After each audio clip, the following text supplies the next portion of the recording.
और भैया यह अकाल मृत्यु वाला खेल बड़ा खतरनाक है। कई के घरों में कई लोग मेरे से मिलने आते कि महाराज जी 12 महीने में 2 लोग 3 लोग 4 लोग। भाई साहब बहुत बड़ी बात है। अगर किसी के घर में अकाल मृत्यु हो जाए या एक्सीडेंटल मृत्यु, कोई प्रकार की अकाल मृत्यु हो जाए, जो कोरोना जो महामारी आई थी इसमें कितनी अकाल मृत्यु हुई थी पता है? न उसका दाह संस्कार हुआ, न अंतिम संस्कार हुआ। लोगों ने शमशान घाट जाने से इनकार कर दिया, लोगों ने लाश के हाथ लगाने से इनकार कर दिया। और कथा कहती है जिसके घर में अकाल मृत्यु होती है भैया, उस आदमी को जीव की शांति जरूर करवा देनी चाहिए, जरूर करवा देनी चाहिए। शिव महापुराण सुनो, गरुड़ पुराण सुनो, श्रीमद् भागवत सुनो, कोई भी पुराण सुनो, तो स्पष्ट लिखा है कि जीवात्मा की मुक्ति जब तक नहीं होगी तब तक वो जीवात्मा दूसरी आत्माओं को खींचती है। अगर किसी के घर में अकाल मृत्यु हो जाती है तो फिर दूसरी आत्माओं को वो खींचना प्रारंभ कर देती है। वो खींच के ले जाना चाहती है, वो खींच के अपने पास लेना चाहती है। अगर किसी घर में अकाल मृत्यु हो जाए, मेरी हाथ जोड़ के विनती है पूरी विधि करवा देना। बहुत गंभीरता से कह रहा हूँ। मैंने बहुत घरों को टूटते हुए देखा है, मैंने बहुत लोगों के आंखों में आंसू देखा है, बहुत लोगों की आंखों में आंसू देखा है, बहुत लोगों की आंखों में आंसू देखा है।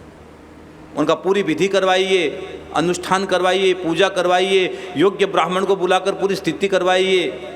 और कुछ नहीं हो तो गया में पिंडदान करवा देना, श्राद्ध पक्ष में गया में पिंडदान करवा देना, उस जीवात्मा का भला हो जाएगा तुम्हारा।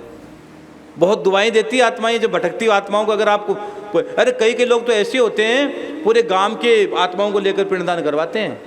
कई लोग तो ऐसे धर्मात्मा भी होते हैं भैया जो गया जी लेके जाते हैं पूरे गांव को, भाई चलो पिंडदान कर देते हैं। तो आत्माओं की मुक्ति का बहुत बड़ा, ये शरीर का संबंध है ही नहीं। आप इस शरीर को सब कुछ समझ बैठे, शरीर क्या है? शरीर तो मरा और जल गया, बात खत्म। 5 तत्वों से बना था, 5 तत्व में भी जाकर मिल जाएगा। लेकिन आगे की यात्रा कौन करती है? आगे की यात्रा तो आत्मा करती है। आत्मा का ही ये सब कुछ खेल है, शरीर तो गया।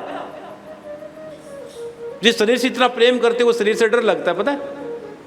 कल तक जिस शरीर के लिए जीते थे, मरते थे, कसमें खाते थे, वो शरीर सामने पड़ा, आदमी मर गया, आत्मा निकल गई और शरीर तो पड़ा है, लेकिन अब वो कहते डर लग रहा है उसे, उस शरीर से डर लगता है आदमी को मरने के बाद कि जल्दी ले जाओ।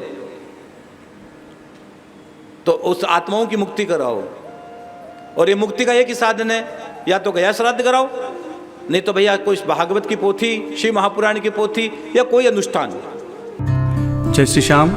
आप सभी श्याम प्रेमियों से नम्र निवेदन है कि पूज्य महाराज श्री जी का YouTube चैनल मनुश्री जी महाराज रत्नगढ़ वाले को सर्च करें, सब्सक्राइब करें, शेयर करें, बेल आइकन दबाएं ताकि महाराज श्री जी की वाणी जन जन तक पहुँचे और सभी को उसका लाभ प्राप्त हो। जय श्री श्याम।